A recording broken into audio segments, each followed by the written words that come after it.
Good afternoon. This is Akashvani and I am Abhishek Mukhopadhyay with the Midday News.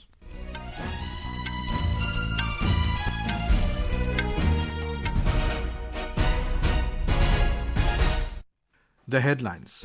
External Affairs Minister Dr. S. Jaishankar calls for India and Afghanistan ties to work together in combating terrorism, holds talks with his counterpart in New Delhi, announces reopening of his embassy in Kabul. Election Commission issues notification for first phase of assembly elections in Bihar.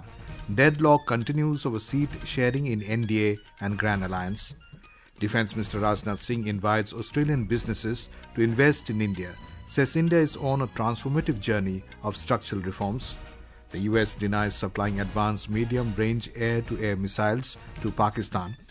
And in cricket, Indian top-order batters give a flying start against West Indies in the second Test match at New Delhi.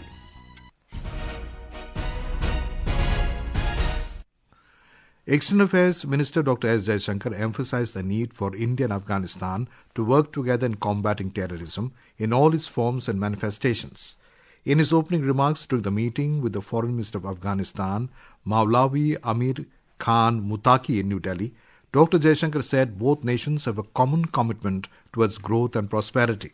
We must coordinate efforts to combat terrorism in all its forms and manifestations. We appreciate your sensitivity towards India's security concerns. Your solidarity with us in the aftermath of the Pahalgam terrorist attack was noteworthy. India is fully committed to the sovereignty, territorial integrity and independence of Afghanistan. Closer cooperation between us contributes to your national development as well as regional stability and resilience. To enhance that, I am pleased to announce today the upgrading of India's technical mission in Kabul to the status of Embassy of India.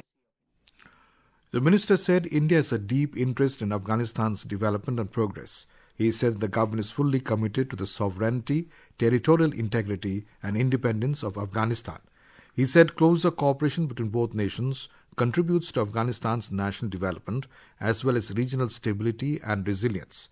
The External Affairs Minister also announced the upgrading of India's technical mission in Kabul to the status of Embassy of India. We have a shared interest in boosting trade and commerce. I'm glad to note the commencement of additional flights between Kabul and New Delhi. Our educational and capacity building programs have long nurtured the Afghan youth. We will expand avenues for Afghan students to pursue studies at Indian universities. Sports is another long-standing connection. The emergence of Afghan cricket talent has been truly impressive. India is glad to deepen its support for Afghan cricket. Speaking on the occasion, Foreign Minister of Afghanistan, Maulavi Amir Khan Mutaki, said that his country will not allow any forces to threaten or use Afghan territory against other nations. He said Afghanistan has never given statements against India and always valued its good relations. He added that Afghanistan wants relations based on mutual respect, trade and people-to-people relations. Tensions between Pakistan and Afghanistan surged dramatically following multiple explosions in Kabul yesterday. The explosions triggered widespread panic in eastern Kabul, a zone home to key government facilities and residential areas. Taliban chief spokesman confirmed the attacks, saying that they have started an investigation. The incident occurred just hours after Pakistan's Defence Minister, Khwaja Asif, delivered a fiery statement in the National Assembly, suggesting a breakdown in diplomatic restraint. While the exact source and intent behind the blast are still unconfirmed, early reports point to the possibility of airstrikes, raising concerns over the escalation of regional conflict. The notification for the first phase of assembly elections has been issued. With this, the nomination process for the first phase has begun for 121 assembly constituencies. Candidates can file their nomination papers until the 17th of this month. Scrutiny of nomination papers will be held the next day, and the last date for withdrawal of nominations is 20th October. In the first phase, polling will be held on the 6th of next month in districts of North and South Bihar. The Election Commission has also issued special instructions for tight security arrangements around the nomination centres. Crowds will not be allowed inside or around the nomination premises. We have a report. As the electoral process gets underway, political activity has intensified across the state. Both the ruling National Democratic Alliance, NDA, and the opposition Grand Alliance are yet to finalize their seat-sharing agreements. Within the NDA, discussions remain ongoing, with the BJP actively trying to reach an understanding with the Lok Janshakti Party, Ram Vilas, led by Union Minister Chirag Paswan. It is expected that the NDA may announce its seat-sharing formula in coming days. Meanwhile, the Grand Alliance, which includes the Rashtriya Janata Dal, RJD, the Congress and left parties, has also not settled on a seat distribution plan. In an effort to break the impasse, RJD President Lalu Prasad is expected to meet with senior Congress leaders in Patna today to push for a resolution. With Dharmendra Kumar Rai's report from Patna, Aishwarya Rai Nigam for Akashvani News. Lok Janshakti Party Ram Vilas Paswan Lok Janshakti Party Ram Vilas President Chirag Paswan today said that seat-sharing talks are going on in a positive direction and it is in the final stage now. Talking to media in New Delhi after holding discussions with senior BJP leader, Mr. Paswan said he wants to hold discussions on every aspect to avoid conflict at later stages. The talks are going in a positive manner and are in their end stage now. We want to hold discussions on all minute issues, seats, candidates and campaigning. On RJD leader Tejaswi Yadav's announcement of providing a government job in every household, JDU leader Rajiv Ranjan Prasad termed the announcement a big lie. This is the biggest lie of the century. RJD and Tejaswi Yadav have mastered the art of lies and deception. Lalu Yadav committed the fodder scam to secure jobs and fill his coffers. Now, what jobs will such people give? The assembly elections in the state will be conducted in 2 phases. Polling for the second phase will take place on the 11th of November, while counting of votes will be held on the 14th of next month. The Election Commissioner said that electors on the voters list can display any one of the 12 alternative photo IDs apart from electors' photo identity card EPIC to vote. These IDs include Aadhaar card, PAN card, passport, driving license and passbooks with photographs issued by the bank or post office. Agriculture and Farmers Welfare Minister Shivraj Singh Chauhan has said PM Dhan Dhanya Yojana and Self-Reliance in Pulses Mission are initiatives aimed at making the nation Atmanirbhar. Prime Minister Narendra Modi will launch PM Dhan Dhanya Yojana and Self-Reliance in Pulses Mission from Pusa campus in New Delhi tomorrow. In an interview with Doordarshan, the Agriculture Minister said that under PM Dhan Dhanya Yojana, the government will identify 100 low productivity districts and implement targeted measures to enhance productivity. The farmers of these districts will benefit with improvement in irrigation coverage and credit access. If the productivity of low-performing districts is raised to the national average, overall national production will rise and farmers' incomes will increase.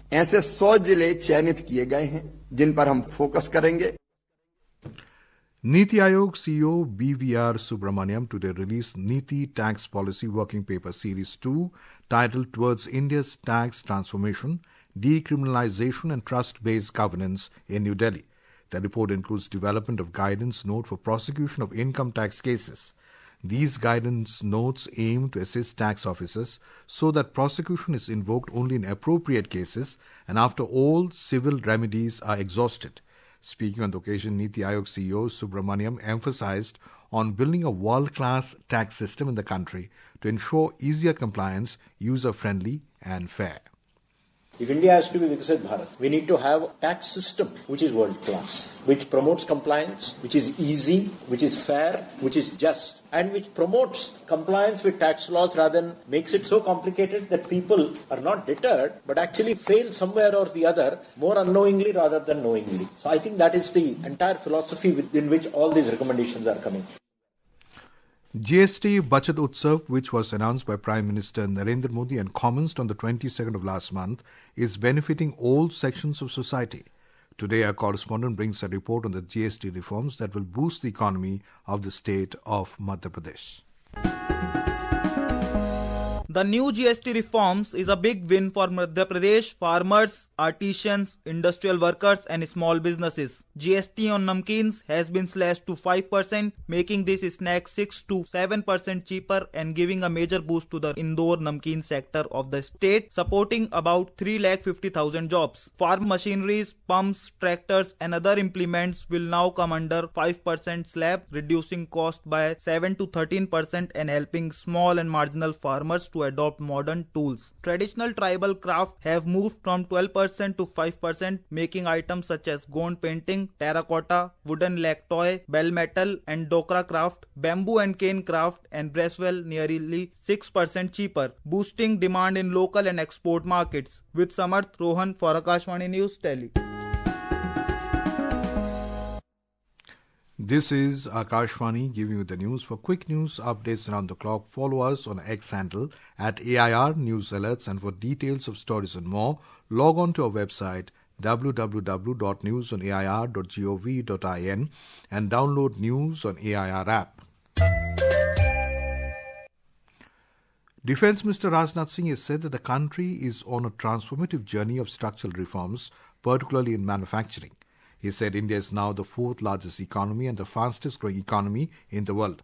Addressing the India-Australia Defence Industry Business Roundtable in Sydney today, Mr. Singh said the defence production ecosystem is being continuously liberalised through policy interventions and simplification of compliance mechanisms.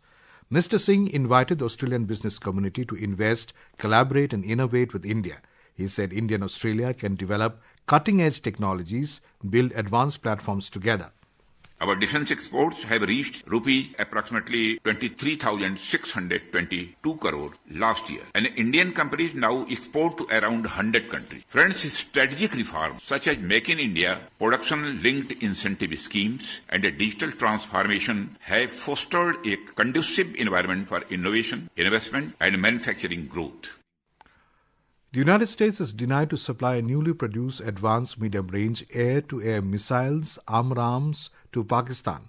In a clarifying statement, U.S. Embassy in India asserted that a recent amendment to an American foreign military sales contract is not a transfer of new weapon systems to Islamabad.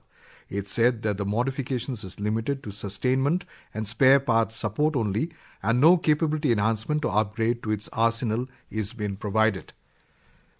President Draupadi Murmu today visited the Somnath Mahadev temple at Gir Somnath of Gujarat. The President performed Jal Abhishek, Someshwar Mahapuja and Dhwaja Puja during her visit. Gujarat Tourism Minister Mulubhai Bera, District Collector and other dignitaries welcomed the President upon her arrival. The President also paid floral tributes to the statue of Sardar Vallabhbhai Patel in the temple premises. Later, the President is scheduled to visit Sashan. All India Institute of Medical Sciences AIIMS New Delhi has achieved a major milestone by conducting the first robot-assisted kidney transplant surgery. Talking to Akashvani News, Dr. Virender Kumar Bansal, renal transplant surgeon, said that AIIMS is the first government institution in the country which has performed such surgery. See, I see this as an important achievement in the sense that first it gives the poorer sections of the society access to the latest technology which is available in the world, and then it gives a training opportunity to our residents so that they can learn the latest techniques of all types of surgery so that the patients get their benefit. AIIMS is one of the first government institutions in the country to provide the service almost at a free cost to the patient. In cricket, India today made a solid start by scoring 220 runs for 1 in 58 overs against West Indies on the first day of the second test match played at the Arun Jaitley Stadium in New Delhi. Indian skipper Shubman Gill won the toss and opted to bat first on a black soil surface favourable for batting. Benchmark domestic equity indices Sensex and Nifty today rallied, rising over 0.5% each. The Sensex surged 429 points to 82,599, while the Nifty added 132 points to 25,313 when reports last came in. And now, before we end the bulletin, the headlines once again. External Affairs Minister Dr. S. Jaishankar calls for India and Afghanistan ties to work together in combating terrorism, hold talks with his counterpart in New Delhi, announces reopening of his embassy in Kabul. Election Commission issues notification for first phase of assembly elections in Bihar. Deadlock continues over seat sharing in NDA and Grand Alliance. Defence Minister Rajnath Singh invites Australian businesses to invest in India, says India is on a transformative journey of structural reforms. The US denies supplying advanced medium-range air-to-air missile to Pakistan. And in cricket, Indian top-order batters give a flying start against West Indies in the second test match at New Delhi. And with that, we end the Midday News.